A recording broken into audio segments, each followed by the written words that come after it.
Hi everyone, I'm Jim Donovan and welcome to your Money Matters here on CBS News Philadelphia, a weekly roundup of the top financial and consumer stories that impact you and your community. In this episode, we look at how Pennsylvania is looking to address a teacher shortage, how much you'll have to pay more to check a bag the next time you fly, when you'll see ticket price increases at Disney World, and later, a look at the best performing vehicles on the market. Let's get started. A new report closely watched by economists and the Federal Reserve shows inflation is slowing and consumers' habits are changing. CBS News correspondent Macys has a look inside the numbers. Americans have been dealing with rising prices for years, including at the grocery store.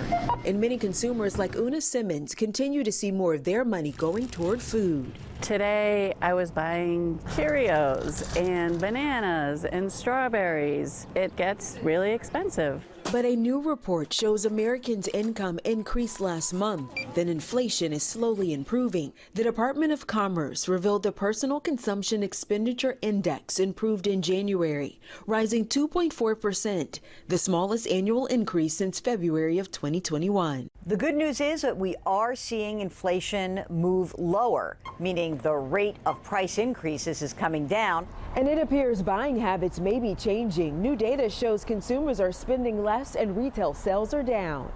The Federal Reserve has been raising interest rates in an attempt to slow spending. If spending starts to pull back, the pressure on prices should follow suit. CBS News business analyst Jill Schlesinger says even though prices are improving, the Fed is not expected to cut rates at their next meeting in March. Right now, the futures market, which bets on when the Fed might act next, is looking at June as the most likely meeting when the Fed could reduce interest rates. But of course, there's a long time between now and then. We have no idea what's going to happen when other inflation data come in, so it's just a guess at this point. The Fed is not expected to make a move until inflation drops further. A core rate the board looks at dropped 2.8%. Policymakers want that number closer to just 2%. Macys, CBS News, Los Angeles.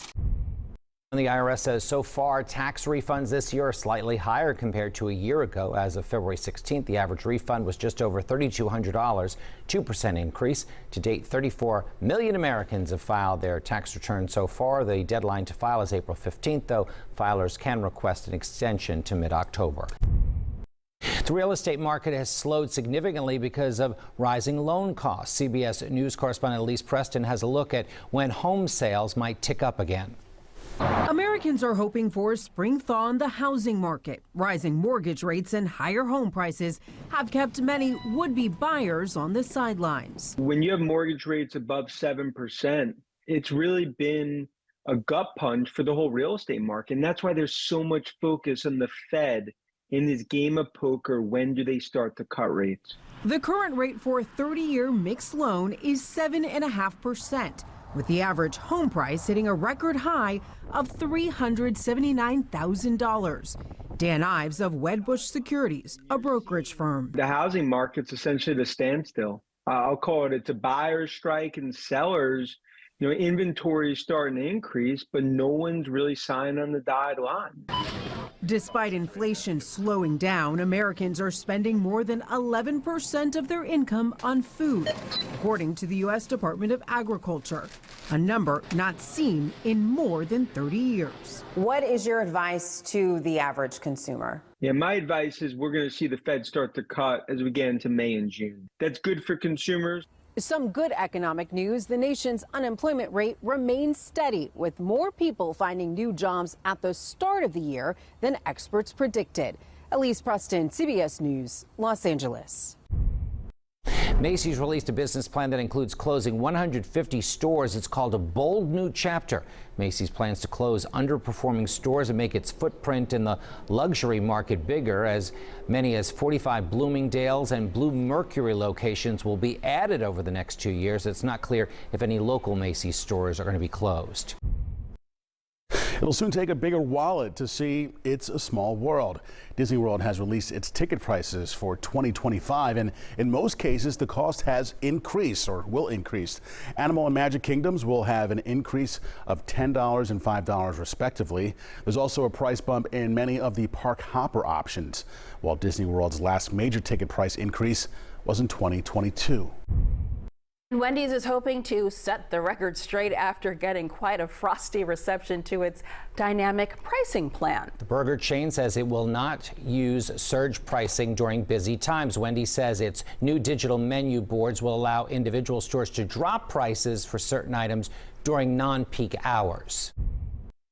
The Phillies released their promotional night schedule for the upcoming season, and fans were quick to notice, doggone it, something's missing. That's right. It appears Dollar Dog Night. It is no more. The news caused quite the firestorm on social media. Let's get to the real meat of this thing. CBS Philadelphia reporter Brandon Goldner took their concerns straight to the Phillies. The Phillies say instead of eating the hot dogs, fans would throw them at each other and onto the field. But many fans criticize this decision. When I heard it on the news this morning, I was like shocked. Raymond Brinkman of South Philadelphia says he's upset after hearing the Phillies are retiring Dollar Dog Nights after 27 seasons. I can't believe the Phillies, as much money as they're making, are going to raise the prices on Dollar Dog Night. But Phillies senior VP of ticketing John Weber says this isn't about making more money. It's about the fan experience. He says incidents like this one last May, where fans can be seen throwing hot dogs at each other, cannot happen anymore. There's also fans that communicate directly with the club, and it was not a good experience for our fans who came to the games last year. That's the bottom line. Yeah, well, they're going to use an excuse like that, I guess, when they're trying to take something away from you. Other fans like Thomas Brown say the Phillies should embrace hot dog throwing. Let's give them a chance, like, oh yeah, this is hot dog time. You can throw the hot dogs now. Yeah. Throw the hot dogs at your favorite player or your worst players. But fans like John De La Rocca disagree. It's not a good look, especially the Phillies are a great team. They get a lot of national coverage. Weber says a new buy one, get one discount will allow fans to get 2 hot dogs for $5. It just will be a better experience for our fans. That's our goal, and that's why we're making this slight change. But De La Rocca says come the start of the season, fans will forget about this change. Winning cures everything. So as long as the Phillies are doing good, the fans are not going to stay away, whether they have Dollar Dog Night or not. The Phillies will have additional security for those discounted hot dog games, as well as more staff to handle the long lines that form as a result of people trying to eat those hot dogs. Brandon Goldner, CBS News, Philadelphia. And as Brandon mentioned, there will be 2 hot dog BOGO nights this season. That's buy one, get one. Buy one hot dog for $5 and get another one free. Those nights are Tuesday, April 2nd against the Reds and Tuesday, April 16th against the Rockies. Both those games start at 6:40.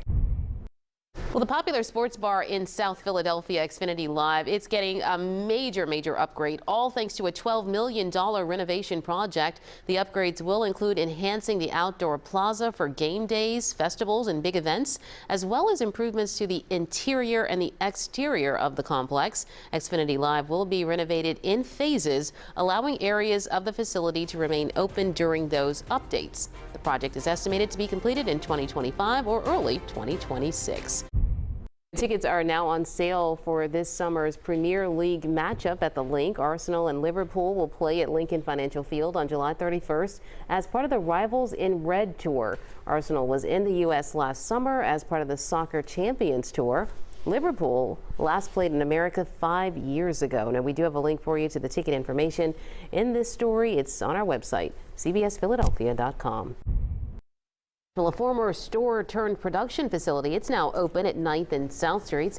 Popcorn for the People employs individuals with autism and other intellectual disabilities. Now, at this new facility, they'll cook, prepare, and package popcorn. This is all part of a partnership between Wawa and the Eagles Autism Foundation. The popcorn will be sold at Lincoln Financial Field and select Wawa stores. And I heard they've got a great selection, too. Oh, I bet.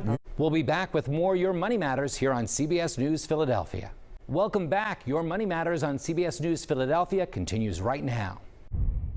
New Jersey's Governor Phil Murphy delivering his State of the Budget address in Trenton. The $56 billion spending plan includes a new 2.5% tax on businesses to fund New Jersey transit.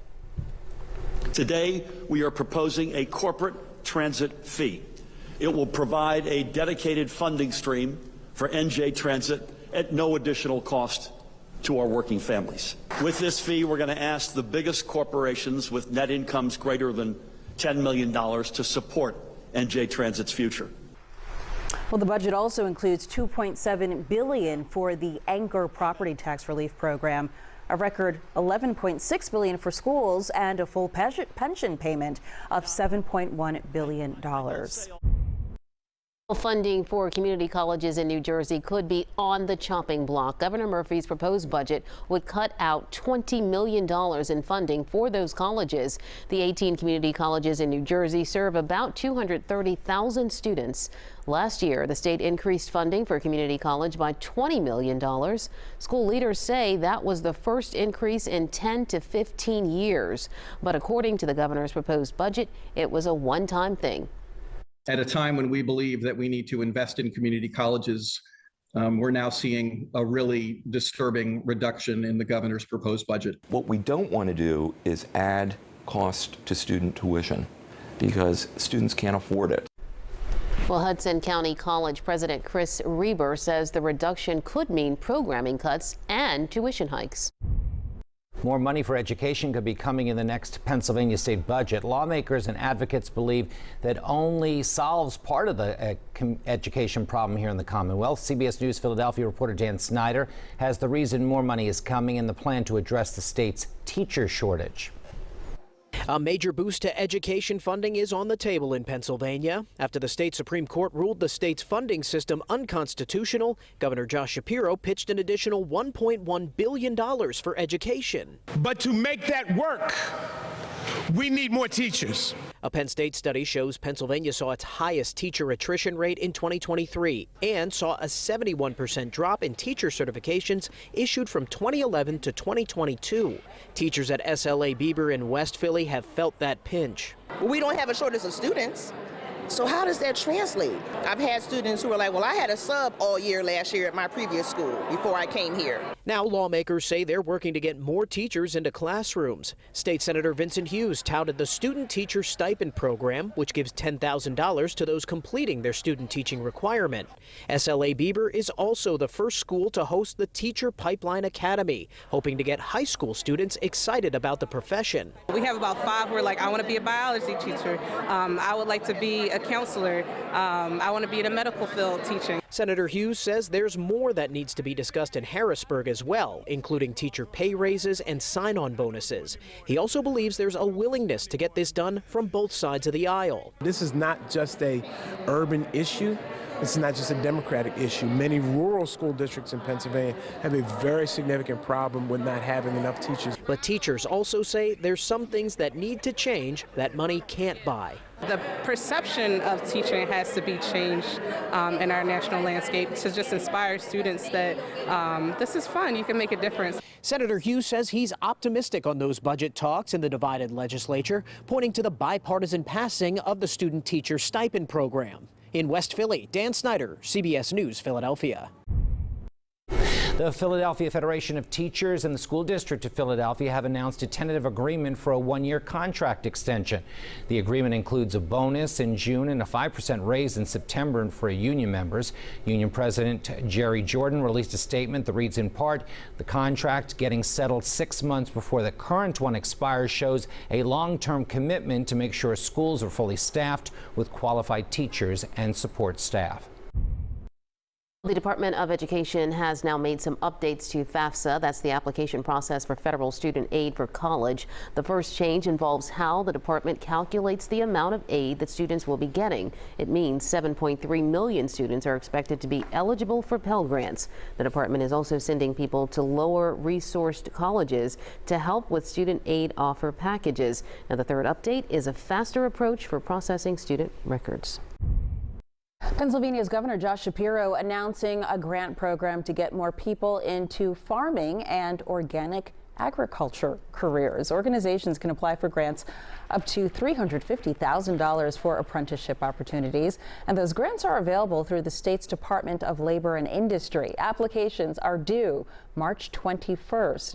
Panera is paying up after a settlement over the cost of delivery orders during the pandemic. If you did place a delivery order through Panera's app or website between October 2020 and the end of August 2021, then you're eligible. People who make a claim can opt for either two $9.50 food vouchers, or you can get $12 sent electronically. Chick-fil-A lovers, listen up. The fast food chain is urging customers to throw out old Polynesian dipping sauce cups because they may contain a different sauce. Chick-fil-A says the different sauce could affect people with wheat or soy allergies. The impacted sauces were bought between February 14th and the 27th. So far, no illnesses or allergic reactions have been reported. The U.S. government is trying to block the largest supermarket merger in American history. In 2022, Kroger and Albertsons announced they were merging in a $25 billion deal. The Federal Trade Commission is now suing, claiming the deal would eliminate competition and lead to higher prices for consumers. The companies argue the merger will help them compete against non-union giants like Walmart, Amazon, and Costco. Albertsons is the parent company of Acme. AT&T says it will reimburse customers for last Thursday's network outage. Tens of thousands of customers dealt with error messages or no service connection. The mobile network says it wanted to recognize the frustration the outage caused people. It will issue a $5 credit to potentially impacted wireless customers, which it says is the average cost of a full day of service. The FCC says it is investigating the incident. Well, you know, those Apple Watches and Fitbits, they're getting some competition now. A phone you can wear on your wrist, actually. Motorola's new smartphone comes with quite the twist here. The company showcased its bendable phone at the Mobile World Congress in Barcelona this week. Take a look at it. It looks like a regular smartphone, but it can be placed on a person's wrist as a bracelet to free up an extra hand. If your hands are full, usually when you go for shopping, for example, you are trying to look at your shopping cart list and then you are trying to grab stuff from the store and then put it in your shopping cart, and you are fumbling with the device and you may drop it. But what you can do with this device is you can simply take this device and you can wear it over your wrist. Sounds interesting. The phone can also be adjusted into a self-standing position. Thanks for watching. This week's Your Money Matters. We'll be right back. Welcome back to Your Money Matters here on CBS News Philadelphia. Mouthwash warning: one brand is being recalled nationwide because it could poison children. According to the Consumer Product Safety Commission, Heritage Store hydrogen peroxide mouthwash, it lacks child-resistant packaging, which is required for products that contain certain levels of ethanol. Over 100,000 bottles of this mouthwash have been recalled, including both the eucalyptus mint and winter mint flavors. Now, the manufacturer is offering refunds or replacements. Chrysler recalling more than 338,000 Grand Cherokee SUVs. The company says a steering wheel issue may cause drivers to lose control. The recall involves some Grand Cherokees from the 2021 through 2023 model years. Within the last week, Chrysler issued 2 other recalls covering 200,000 cars.